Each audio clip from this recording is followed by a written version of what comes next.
Olá, tudo bem com você? Nós estamos aqui meditando na palavra de Deus em ordem cronológica, né? E estamos agora nas cartas aos Hebreus, no capítulo 7. Você tem gostado? Dá o seu gosto, não custa nada para você. Dá lá o seu joinha, tá bom? E partilhe o vídeo também com mais pessoas. Vamos orar? Meu Deus, que privilégio, que maravilha a tua palavra nos traz. E eu peço que o teu Espírito Santo esteja acampado ao nosso lado ou dentro da nossa mente, abrindo o nosso coração, despertando nossa fé, nos fazendo compreender, entender a tua vontade através da tua palavra. Eu peço também por essa pessoa que está agora acompanhando essa meditação, que ela seja fortalecida, que ela tenha fé, coragem, disposição para obedecer e vencer os problemas que ela está enfrentando. Que assim seja. Então, Hebreus capítulo 7. Porque este Melquisedeque, que era rei de Salém, sacerdote do Deus Altíssimo, que saiu ao encontro de Abraão, quando ele regressava da matança dos reis, e o abençoou, a quem também Abraão deu o dízimo de tudo, e primeiramente por interpretação, rei de justiça, e depois também rei de Salém, que é rei de paz. Comentário? Melquisedeque, esse nome no hebraico é composto por Meleque, que significa rei, e Tesdeque, que é justiça, ou seja, rei da justiça. Já a tradução para Salém é paz, portanto, rei da paz. Ambos os títulos remetem ao Senhor Jesus, pois ele é a própria justiça personificada, uma vez que viveu sem pecado, isto é, em completa retidão. Por sua justiça, ele venceu a morte para tornar justo o pecador e para proporcionar paz ao ser humano, a partir do momento em que o purifica de seus pecados e o reconcilia com o Pai. Então, Melquisedeque é uma figura do Senhor Jesus, é uma figura, ele representa, assim como hoje nós temos diretamente o Senhor Jesus como o nosso sumo sacerdote, como estamos estudando aqui nessa carta aos Hebreus. O versículo 2 diz assim: Abraão deu o dízimo de tudo. Mesmo nos tempos anteriores à lei mosaica, já havia o princípio de honrar a Deus, oferecendo a ele a primeira parte da colheita como um sinal de reconhecimento da ajuda divina e de agradecimento pelo êxito. Então, o dízimo nós vemos isso em Gênesis, né? Logo no princípio, aquela árvore da qual Deus falou para o homem não tocar nela, ela representava o dízimo, né? De todas as árvores o homem podia tocar e comer o fruto livremente, mas daquela única árvore, né? Do conhecimento do bem e do mal, o homem não deveria tocar nela. E foi nessa que o homem tocou. E olha a consequência, né? Olha a desgraça que entrou. Então, hoje, os dízimos também é uma instituição divina. Por exemplo, Abel, quando ele foi oferecer a Deus, ele ofereceu, além da sua oferta, que era a gordura, também as primícias, né? Ele pegou as suas primeiras ovelhas. Então, a primícia está presente em toda a Bíblia. E ela representa, né, uma devoção, uma entrega, um reconhecimento do poderio de Deus em nossas vidas. No 3, sem pai, sem mãe, sem genealogia, não tendo princípio de dias, nem fim de vida, mas sendo feito semelhante ao Filho de Deus, permanece sacerdote para sempre. Comentário de sem genealogia significa que Melquisedeque não teve pais e sim que não há registro genealógico sobre ele. Esse fato indica que não se sabe a época em que viveu. Nasceu ou morreu, nem quando se tornou rei e oficiou o seu sacerdote. A forma singular da sua realeza e do seu sacerdócio prefiguram o Senhor Jesus e o seu sumo sacerdócio especial. O Senhor Jesus é o alfa e ômega, o princípio e o fim, o primeiro e o derradeiro. Além disso, o reinado e o sumo sacerdote do Filho de Deus estão estabelecidos perpetuamente. Por isso dizemos dele, a respeito dele, ser ele então uma figura do Senhor Jesus no tempo de Abraão. E hoje nós fazemos isso para ele, pessoalmente, né? E em espírito. 4. Considerai, pois, quão grande era este, a quem até o patriarca Abraão deu os dízimos dos despojos. E o que dentre os filhos de Levi recebem o sacerdócio, tem ordem, segundo a lei, de tomar o dízimo do povo, isto é, de seus irmãos, ainda que tenham saído dos lombos de Abraão. Então, aqui, enquanto estamos no mundo, fazemos isso entregando nossos dízimos na casa de Deus, para homens que falhos, como todos somos falhos, mas para homens, né? Lá em Malaquias, ele diz que os nossos dízimos e ofertas servem para a manutenção da casa de Deus. Então, quando você serve na casa de oração que você vai e você apresenta as suas ofertas, dízimos naquele altar, é porque você está dizendo para Deus: Senhor, obrigado por esse lugar que eu tenho para cultuar a tua presença, onde eu posso ouvir a tua palavra, onde eu posso me reunir com outras pessoas para buscar o teu Espírito, aonde eu tenho luz, aonde tem um som, aonde tem um pastor, um homem de Deus, aonde há um ar-condicionado ou não, enfim, que seja. Por mais simples que seja o lugar, mas ali é um local que Deus escolheu, colocou um altar e o nome dele. Então, hoje, nós entregamos para Deus, para o Senhor Jesus, os nossos dízimos, mas quem vai usar ele, naturalmente, é a igreja, né? E o que os homens vão fazer com meus dízimos e ofertas? Eu tenho o seguinte pensamento: não me importa. Importa é a minha consideração para com Deus. Então, a minha primeira atitude é de honrar ao meu Deus. Senhor, está aqui minhas primícias, está aqui a minha oferta e eu dou ele a ti. Agora, o que vão fazer com aquilo não me importa mais, porque a minha parte perante o meu Deus eu fiz. Eu fiz conforme ele me orientou. Essa é a minha fé. Por isso, muitas pessoas deixam de dar o dízimo, retêm a oferta, pensando: o pastor vai roubar, aquela pessoa não tem estrutura para receber esse dízimo que eu vou dar. Então, eu estou mais preocupado com o dinheiro, de olho no ouro, do que com vontade de agradar a Deus, de olho e honrando o altar. Não sei se eu me fiz entender, mas é isso. 6. Mas aquele cuja genealogia não é contada entre eles, tomou o dízimo de Abraão e abençoou o que tinha as promessas. Ora, sem contradição alguma, o menor é abençoado pelo maior. O comentário do 7, o menor é abençoado pelo maior. O filho recebe a bênção do pai. Os alunos aprendem e desenvolvem com seus mestres. Os subordinados são promovidos por seus líderes. Enfim, o superior tem autoridade para favorecer quem está abaixo dele. Portanto, se a tribo de Levi, responsável pelo sacerdócio, descendia de Abraão e o patriarca foi abençoado por Melquisedeque, este rei e sacerdote excedia, de fato, ao sistema levítico. Essa é uma verdade incontestável, por isso não há como negar que o sacerdócio do Senhor Jesus é tipificado em Melquisedeque. Portanto, o Filho de Deus é maior na ordem sacerdotal, pois foi escolhido diretamente por Deus em seu tempo, por ser eterno, e na sua qualidade, por possuir toda a autoridade nos céus e na terra. E aqui, né, o autor aos Hebreus, ele está tentando mostrar a importância do Senhor Jesus àqueles que consideravam Moisés maior do que tudo, né? Eles consideravam a lei maior do que o sacrifício do Senhor Jesus. No 8, e aqui certamente tomam dízimos homens que morrem. Ali, porém, aquele de quem se testifica que vive. E por assim dizer, por meio de Abraão, até Levi, que recebe dízimos, pagou dízimos, porque ainda ele estava nos lombos de seu pai, quando Melquisedeque lhe saiu ao encontro. De sorte que se a perfeição fosse pelo sacerdócio levítico, porque sobre ele o povo recebeu a lei, que necessidade havia mais de que outro sacerdote se levantasse segundo a ordem de Melquisedeque e não fosse chamado segundo a ordem de Arão? O comentário: outro sacerdote se levantasse.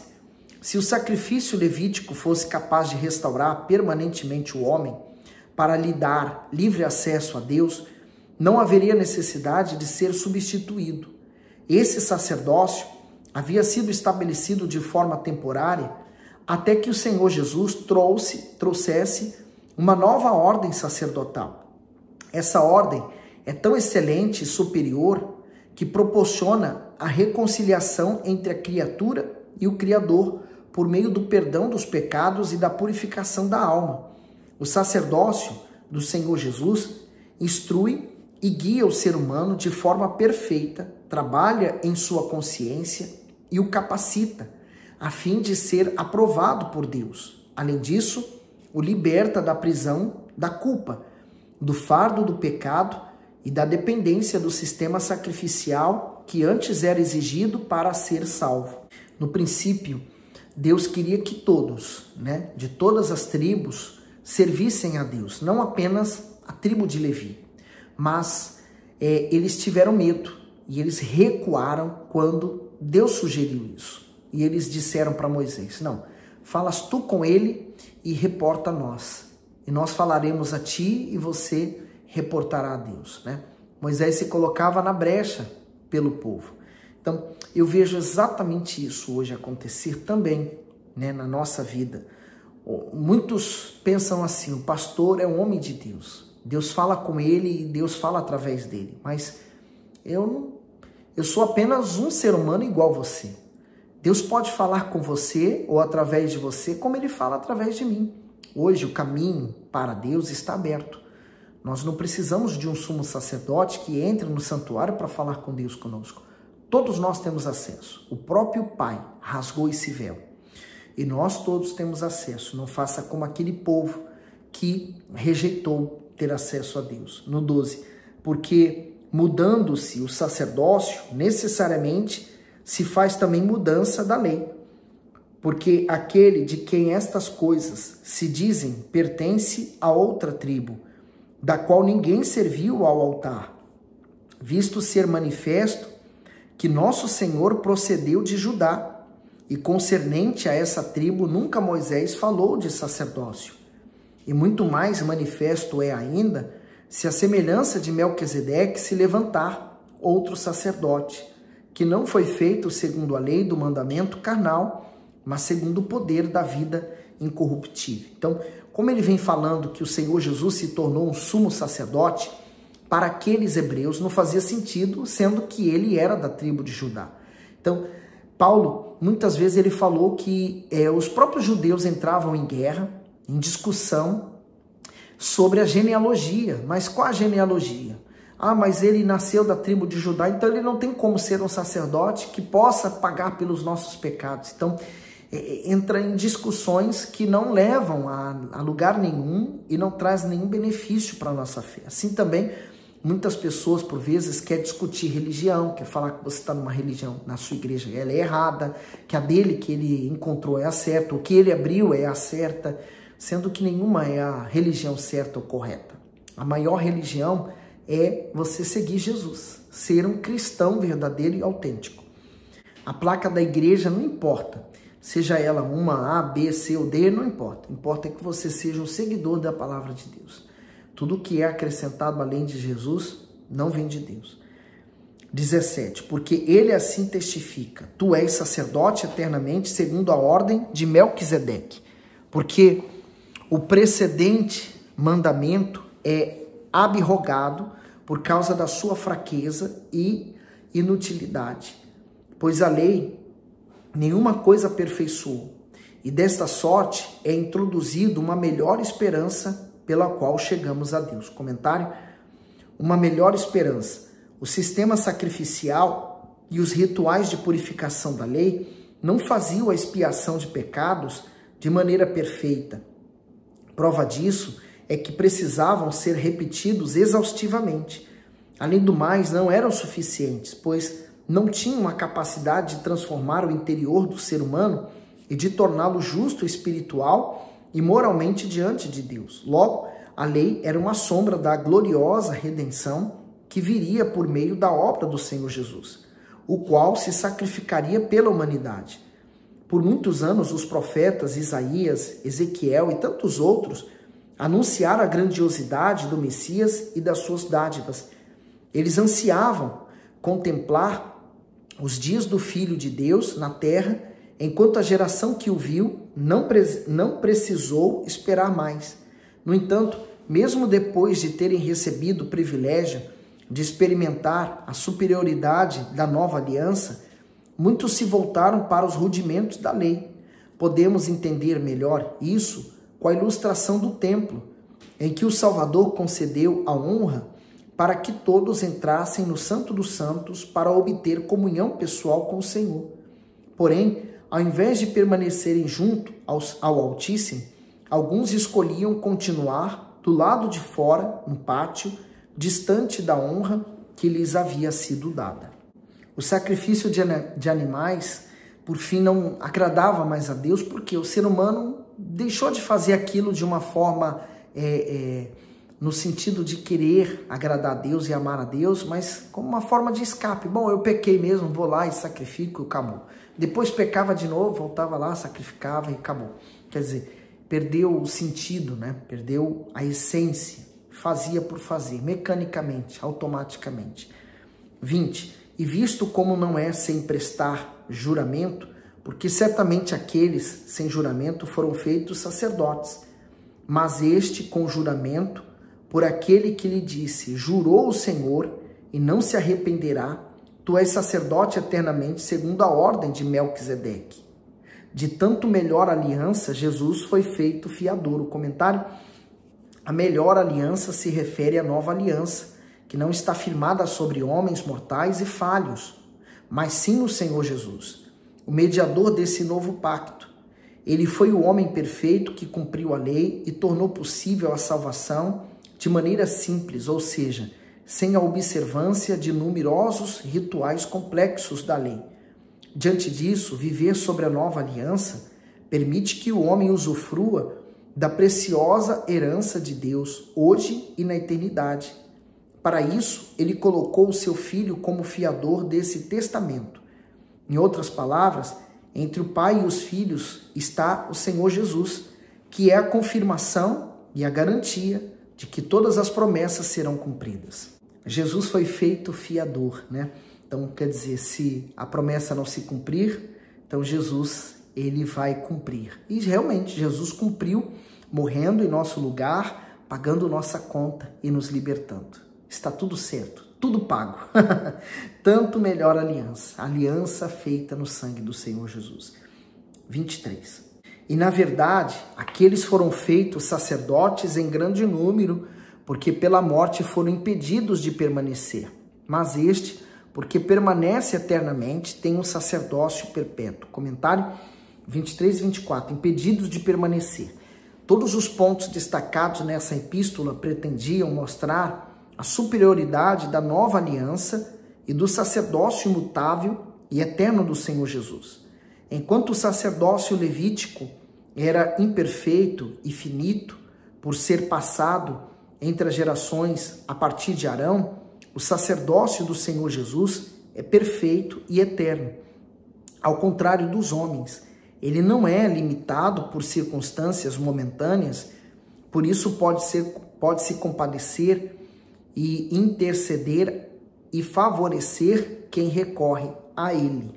E daí nós entendermos por que ele fala que o Senhor Jesus se torna um intermediário, né, entre nós e Deus.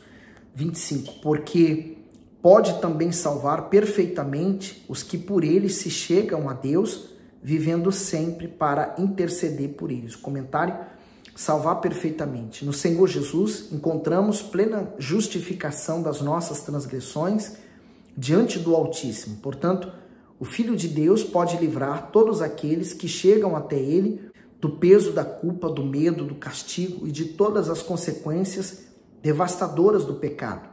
Seu favor também inclui a libertação de todas as forças malignas, tanto neste mundo quanto no porvir. Quem pertence ao Salvador passa a ser continuamente assistido por ele, de modo que não há a menor chance dele abandonar uma obra que começou em nossas vidas. Isto é, para que venhamos alcançar a vida eterna. O Senhor Jesus derrama o seu preciosíssimo sangue em nosso ser. Com isso nos lava, nos regenera e nos torna aptos para nos aproximarmos do Pai até o fim dos nossos dias. E como se não bastasse, ele se dedica a esse trabalho de restauração com alegria, boa vontade e prazer. Dessa forma, é uma insensatez deixar o grande sumo sacerdote em prol do esforço próprio ou de um mediador humano, no caso, os sacerdotes, como diziam os hebreus. É impossível não amar o Senhor Jesus e lutar, né? Não dá nem para colocar em porcentagem, né? Retribuir o que ele fez. É impossível, né? Mas tentamos. Enquanto estivermos nesse mundo, eu quero ser servo dele. 26. Porque nos convinha tal sumo sacerdote, santo, inocente, imaculado, separado dos pecadores e feito mais sublime do que os céus, que não necessitasse, como os sumos sacerdotes, de oferecer cada dia sacrifícios, primeiramente por seus próprios pecados e depois pelo do povo, porque isso fez ele uma vez, oferecendo-se a si mesmo. Então, o Senhor Jesus, ele não cometeu pecado, então ele não precisou oferecer sacrifício por ele. Ele foi o próprio sacrifício, então, pelos nossos. 28. Porque a lei constitui sumos sacerdotes a homens fracos, mas a palavra do juramento, que veio depois da lei, constituiu ao Filho, Jesus, perfeito para sempre.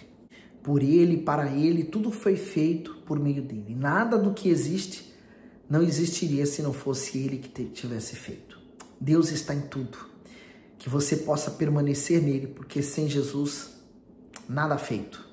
Deus abençoe, até o próximo vídeo.